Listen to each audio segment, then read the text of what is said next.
Meus comezos como fotógrafo veñen da miña infancia. O meu pai tiña un negocio de fotografía, a primeira galería de fotografía privada en Coruña, nos anos 70, 80, onde paraban outros fotógrafos como Luis Carré, Garuncho, Luis Plácido. Creouse unha comunidade de fotógrafos en torno á galería e negocio do meu pai, do cual emerxeu un colectivo de fotógrafos galegos moi interesante. Eu meu gusto pola fotografía, desde sempre tive en cámaras na casa, entón sempre fun facendo, aínda que estudiei artes, deseño e todo isto, a fotografía sempre estivo presente para min. O 70% da miña infancia foi en compañía de xente maior, xente que lle gustaba contar historias, os paseos co meu avó, a memoria da miña familia a través das mulleres.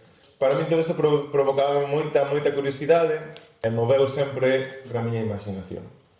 Eu sou unha persoa de unha imaginación moi visual e moi emocional, entón a relación entre a memoria, a imaginación e a emoción é o que me move a min. Entón, por eso, trato de que as miñas imaxes tamén vayan nese camiño. O meu traballo como fotoetnógrafo ou etnofotógrafo vai por aí. Me interesa moitísimo integrar. Cada imaxe ten un contexto, unha historia, ten un lugar cunha memoria, ten a vida de persoas. Gústame conxugalo de xeito que unha imaxe teña algo máis que contar.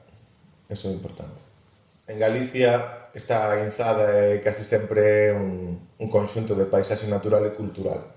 E a paisaxe cultural para min é moi importante porque describe a memoria e o acontecemento das persoas que viviron aquí e que transformaron a paisaxe natural. O proceso de traballo aquí foi espectacular porque sempre tes a oportunidade de descubrir de perto o territorio, unha comunidade que o compón. Non sempre se ten a oportunidade, ademais de ser acompañado con todas as facilidades para que eso se leve ben a cabo. Non sempre se pode facer con bons recursos. E, sobre todo, o máis importante é que non haxa atrancos, que o vento sopre a favor das velas. Entón, neste caso, podo dicir que non foi menos sorprendente de que todo fose tan doado, tan ben encaminhado e tan cuidado. Nese sentido, foi un placer e está sendo un placer realizar este traballo. Como fotógrafo, sei que moitas veces saes procurar imaxes, saes procurar paisaxes e volves para casa sen conseguir o que buscabas. Pois nestes días que andiven por aquí, xusto foi o contrario. Cada saída parecía que estaba coordinada co clima, coa xente e co meu proceder. Isto foi moi fermoso. Tiña soños de imaxes cando comecei que me gustaba pensar que podería conseguir. Moitas veces os soños son simplemente esos soños, pero neste sentido foi moi fermoso porque cheguei a materializar todas as perspectivas ou case todas as ideas que traía. Fixen un traballo de investigación previo, non cheguei aquí coas mans valeiras. Investiguei rutas, lugares, e a partir de aí soñei que podería conseguir algunhas imaxes fermosas. E así foi. Curiosamente, no momento en que eu estaba abríndome a outro tipo de conexións, procesos artísticos e a procura de alianzas máis positivas para o meu traballo autoral, de repente recibí unha chamada a colaborar por parte dunha entidade nova que non coñecía, unha fundación, que me explicaban que estaban interesados no meu traballo e foi unha miña sorpresa descubrir que é unha familia que está detrás do mecenazgo, que para mí é unha cousa moi importante tamén como autor, o mecenado de artistas tan relevantes como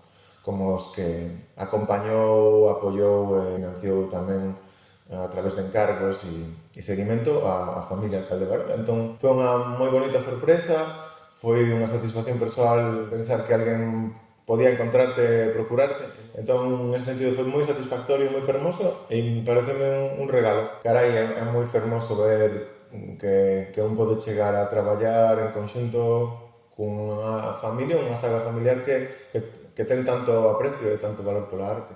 Foi un verdadeiro placer, unha fortuna como autor e a nivel persoal coñecer a Fundación Alcalde Varela e as persoas que a dirixen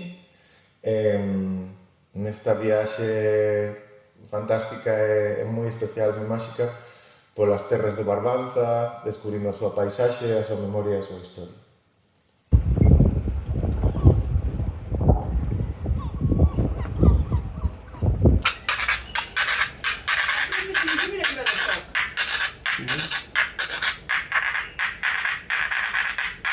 Pois é que fosse unha cidade lá pola Coruña, que é a novidade. Sí, que se